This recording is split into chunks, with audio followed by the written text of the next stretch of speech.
by your fear, cold inside yourself. You gave everything to get out of this hell, surrounded by your loneliness. You cannot pretend. Sometimes you even think about giving in. And I thought, oh, I'm dead. I'm dead. And I called 911 and I said, how fast can you guys get here? He would say, oh, well, you know, I know how, I would know the perfect way to get rid of your body. I just remember praying to God that I would live. Weighing heavy on your friendships, for this they couldn't last. All that you have left is just one more chance. I went numb. I didn't ever really feel anything.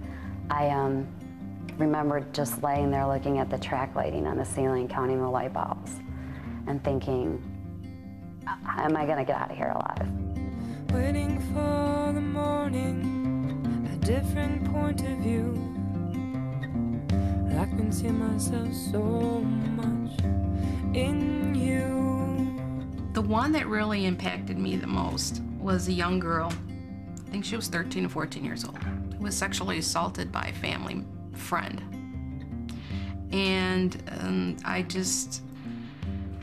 this girl was just totally lost. To see past your sadness, sun rising through the clouds, to hear the first morning bird sing, come out of your shell.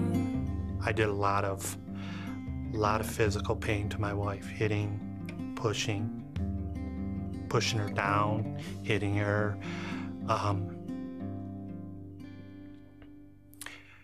bullying. My experience with domestic violence the very first time was with my Prince Charming husband. We looked like the perfect happy couple. We were the perfect happy couple initially. He was a youth pastor there with a group of students from his church. And everybody kind of set us up, so to speak, telling me good things about him or telling me that we would work well together. And I thought, this is maybe the relationship I've always waited for. Once we got engaged, that's when everything kind of changed a lot. There was a definite progression in my abuse, and mine took a 20-year span. You know, the actual domestic for me was so fast. You know, the first incident when he was throwing things around was 2 weeks before he put me in the hospital. I remember someone, a friend of mine in one of the classes asking me, how did you hurt your arm? And nonchalantly I just said, oh, he said, did your husband beat you? And nonchalantly I just responded with, yeah, he did. And they all thought I was joking.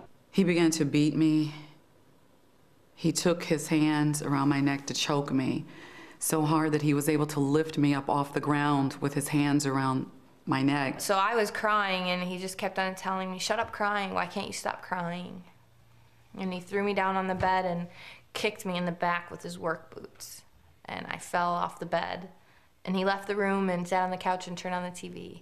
Somehow I remember being up against the wall and he was choking me, and then at one point I was going down the stairs and he grabbed my head from behind and smashed me face first into the door.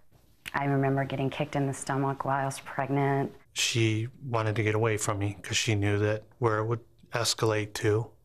She headed towards the stairs in our home, and I just hit her and knocked her down the stairs.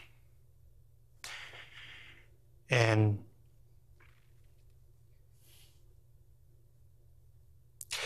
I can still remember seeing her crawl to another part of the house, and I can remember her slipper on the top of the stairs. My neighbor worked for Haven, and she gave me a 911 cell phone. And from there it was, a battle of recovery. Well, I was only given two choices. You go to Haven, or you go to jail. Domestic and sexual violence services, that's all that we do. It's our total focus. And we stay very focused on our mission, which is to eliminate domestic and sexual violence in our community. Empowerment is part of our philosophy at Haven and how we approach working with victims of domestic violence and sexual assault. That both of those are crimes and they're both about power and control. I absolutely would have never changed without Haven. As a therapist, I'd always referred clients to the Haven. I've had clients go through their groups. Having been a person that sought out Haven,